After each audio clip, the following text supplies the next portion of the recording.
Hi guys, welcome back. We're here to catch up finally, I know, on Phantasma by Kaylie Smith. I'm going to try to do a longer video today so we can get caught up.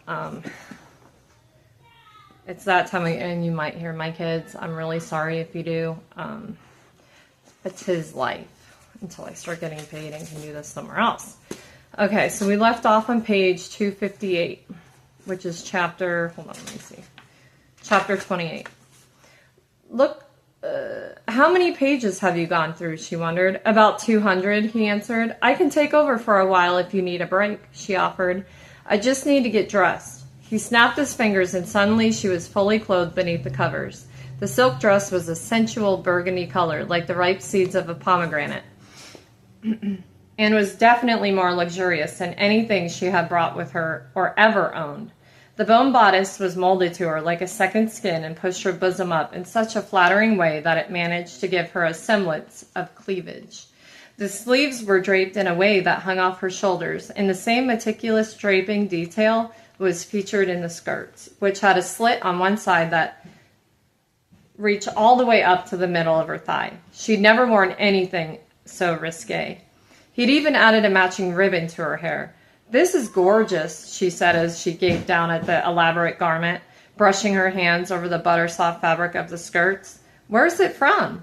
My fantasies, he winked. She cleared her throat. Anyway, do you want me to help you search or not? No need, he said. I've already found a few handfuls of entries with the first name of Gabriel. I bookmarked them all so you can look through and see if any seem familiar to you. You should get some more rest, though. It isn't even dawn.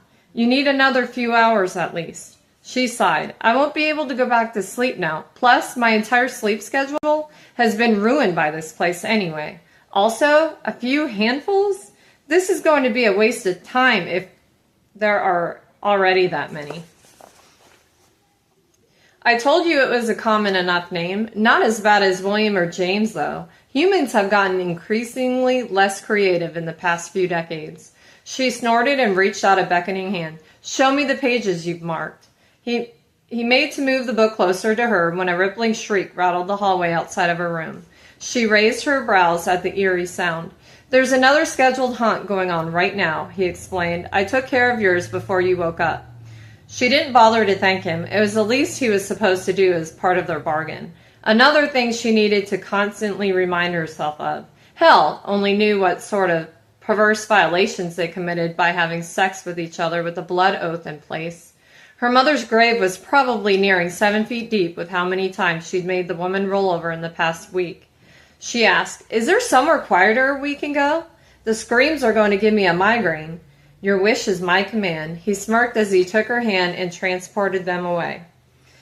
Blackwell ended up bringing them to the dining hall first, which had quickly become her least favorite room in the house.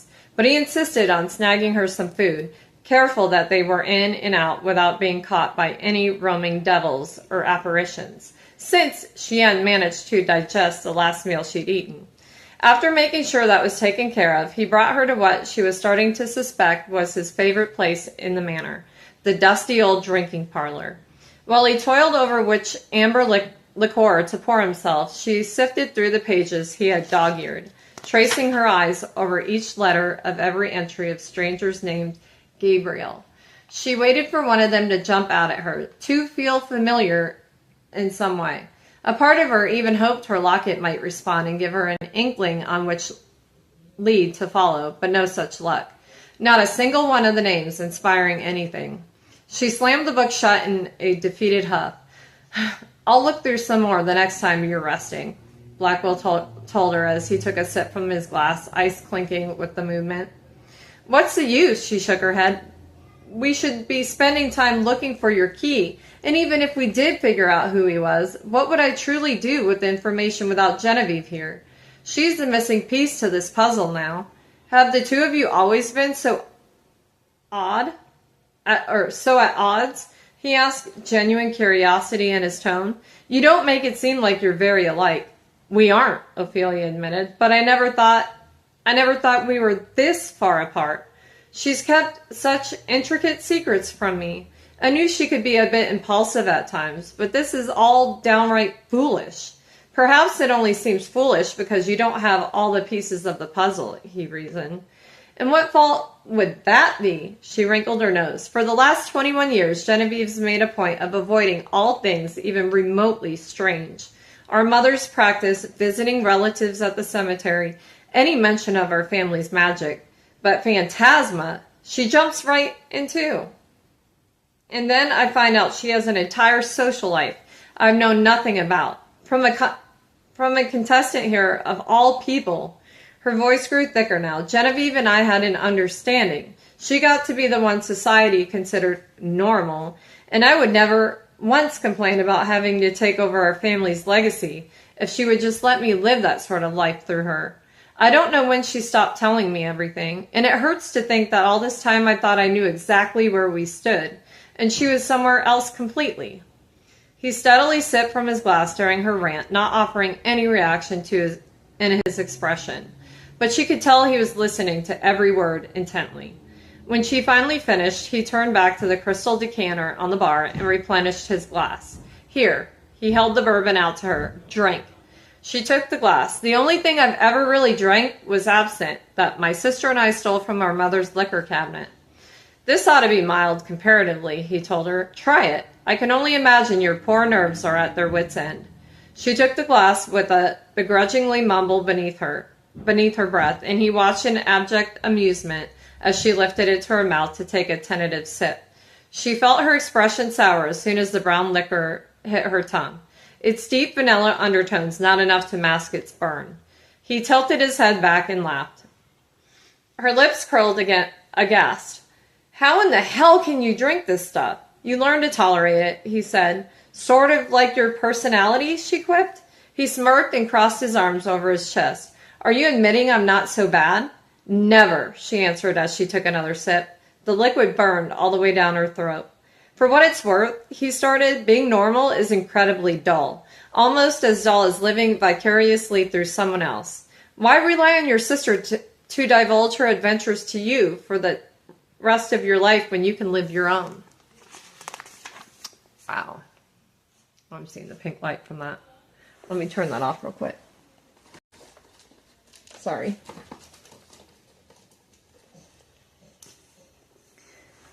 And when can I do that? Another sip. When I'm finding a way to pay off my mother's debt. Another thing Genevieve knew about that she didn't tell me. Or when I'm taking calls for the citizens of New Orleans day in and out to resurrect their dead relatives.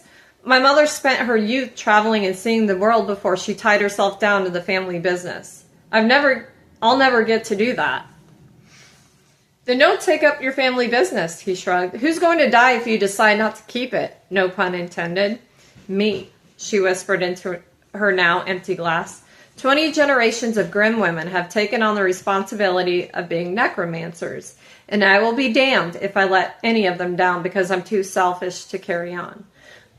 She hiccuped and held the glass out to him.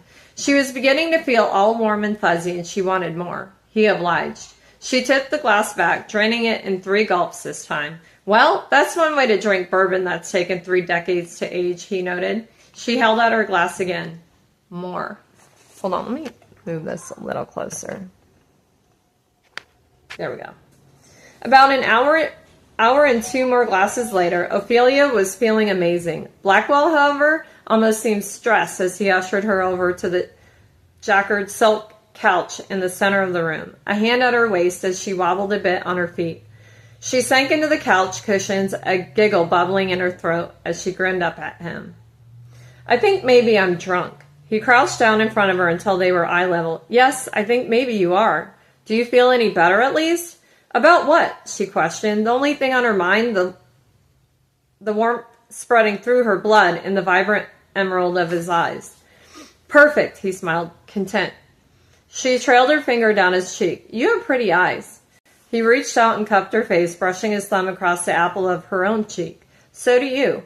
She shook her head. Everyone thinks my eyes are creepy. They used to be different before I got my magic. I mean, like turquoise instead of ice. And what do you think? He prompted. And what do you think? He prompted. I think, she stared into his eyes so clear she could see her own reflection. I think they look like my mother's. She leaned forward and placed her forehead against his, let her eyelids flutter closed. Why do I feel like this? That would be the 4 glasses of liquor you downed, he murmured as he leaned back so he could brush the hair from her face.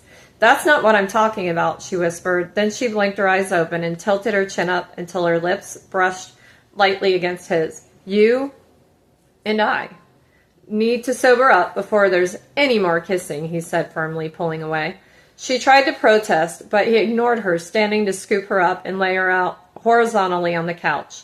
He blinked out for a moment and returned with a blanket. Once she was tucked in, he took up post on the ground against the armrest near her head, leaning his back against it and propping his elbows onto his bent knees. She squirmed into a position on her side to face him, or rather, the back of his head. In the silence, she softly brushed her fingers through her hair, or his hair, sifting through the strands at the nape of his neck to admire all the silver threaded throughout the white. She'd never known anyone with such striking features as his, and something inside her was saddened that soon enough she wouldn't know him any longer either. That one day she might forget how vibrant a green his eyes were, the way his smirk was slightly crooked on the left, the sound of her name on his lips, the way he called her Angel, the way he kissed her, and how she was positive no one else would ever be able to live up to that experience. Go back to sleep, Angel, he murmured. Right now, I'm here. She hadn't realized her eyes were already shut, and for a second, she wondered if she had been talking aloud, but before she could ask, she was slipping under. Night 5 of Phantasma. I don't have any water in here at all. Chapter 29, Villainous Theatrics. By the time Ophelia woke again, sobered but with a pounding headache, Blackwell had gone through another 100 pages of the book.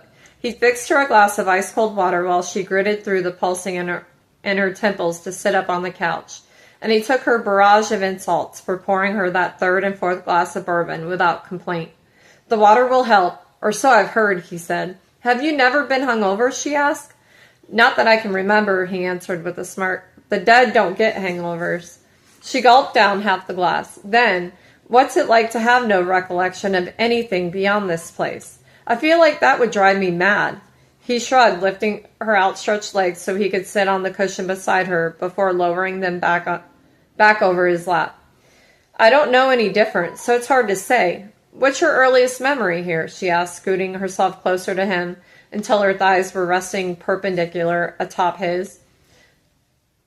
I'm not sure, he murmured. If I think about it hard enough, I can remember plenty of competitions and specific contestants, especially the most recent ones. But when I try to search too far back, it all just fades. It's as if I'm being haunted by my own memories, but I don't know what's eating them away other than time. Oh. A pang of sadness ached inside her at his words. What is it like being a phantom? She whispered. Is it terribly lonely? He shifted his eyes to her, a loaded emotion in them. Most of the time. He reached over to cup her cheek in his hand, brushing his thumb over her pouted lips. But not always. His chest tightened. Did the past contestants you made bargains with try and get to know you? No. She swallowed, trying to work up the nerve to ask her next question. Not even the others that you kissed? Not even them, he answered, but there's been many contestants that I kissed anyway, and there were none that The jealousy that had been swelling in her gut dissipated ever so slightly as she boldly suggested. Fucked. He gave a single surprised laugh, eyes lighting up with his usual mischief now. That isn't exactly what I was going to say. She wanted to ask what he was going to say, but before she got the chance, something ghostly popped into view on the opposite end of the couch. Poe, she smiled. I haven't seen you in a bit. Poe meowed and trotted over to where they were draped over each other, patting his way onto her lap and rubbing his head beneath Blackwell's chin. Hello, you miscreant, Blackwell said with affection, scratching behind the cat's ears. Ophelia sighed. She wished they could stay like this for the rest of the day, but with less than a week left of Phantasma, she knew they couldn't waste any more of their time. She said as much aloud. We should start another magic lesson if you're feeling up for it, he agreed. Our time is dwindling. I probably shouldn't have poured you that 4th drink, or the 2nd or 3rd. She shooed Poe off her lap so she could stand. You know, my... Okay. Sinclair gave a menacing laugh. Tell me, Blackwell, is this one a good fuck? Ophelia hardly felt the insult, more focused on his barely contained rage rolling off of Blackwell. If she gave me a ride, do you think... Blackwell snapped, tucking her behind his back. He lunged forward and slammed his fist into the devil's face. Sinclair's head whipped to the side, but his feet stayed planted in place. The devil was now grinning, his pupils expanding so wide they swallowed the vermilion of his irises whole. That was a mistake, Sinclair laughed. In a split second, Blackwell disappeared from between them. The warm energy of his presence snuffed out completely. Then thick black smoke began to seep in across the floor, billowing in the air around her, until Sinclair was the only thing she could see clearly. Blackwell, she whispered beneath her breath as quietly as possible. Blackwell. Don't bother summoning him, girl, Sinclair threatened. It will only cause him harm when he is unable to come to you. To his point, there was a loud pounding on the door to the room. She could hear Blackwell shouting her name, but his voice was muffled, like he was yelling underwater. What the hell do you want from me? She spat, lifting her chin with bravado. It's not you I want something from, Sinclair avowed. I apologize for my crudeness. I couldn't help getting a rise out of him. And unfortunately for you, you seem to be something he cares about, which means you're the key to his undoing. Undoing? She gave a mocking laugh. Could you be any more cliche with the villainous theatrics? Phone cut off. A realization hit her. You know where the key is, don't you? You know things about him and why he's here, and you don't want me around long enough to figure them out. And they say mortals are fools, he mocked. She gave him a taunting smirk. I'm a threat to you. Is that why you've been watching me all this time? It has been you, hasn't it? The darkness in his eyes deepened and his expression turned hostile. I'm the last person you want to make an enemy of. Right, because a devil threatened by the presence of a mortal is the epitome of terrifying, she retorted. As I said before, fuck off. To that, he did something surprising. He took a step back and gave her a smile. You think you know him so well? Page 882. Ask him why he didn't show it to you. Ophelia's stomach dropped, and she was careful not to show any reaction to his words. Asking him a question would require you to let him back in here. Sinclair leaned in. We'll meet again soon. With that lingering threat, he disappeared along with the smoke, and there was barely time for her to take in a relieved breath before Blackwell blasted open the door to the room, sending shards of wood flying in every direction. In a blink, he was back in front of her, concern visible as he frantically traced his eyes over every inch of her, his hands coming up to wipe the disheveled strands of her hair from her face. Are you all right? He demanded. Did he touch you? I'm fine, she pulled away a bit, and there was a flicker of hurt in her eyes as he dropped his hands. Show me page 882. He swallowed and looked away. Ophelia. She sucked in a surprised breath. It was true. There was something he was intentionally hiding from her. Show me, she ordered again. Now. His jaw clenched before he blinked away for a moment to grab the book from the floor beside the couch, and when he returned with it, he handed it over in silence. She held her breath as she flipped through the pages until she landed on one she was looking for. She scanned carefully over each name, and when she reached one of them, adrenaline sliced through her veins. Gabriel White. Her breath hitched as she continued through the rest of the list, and the name she spotted just a few lines below buckled his knees. Tessie Grimm. What?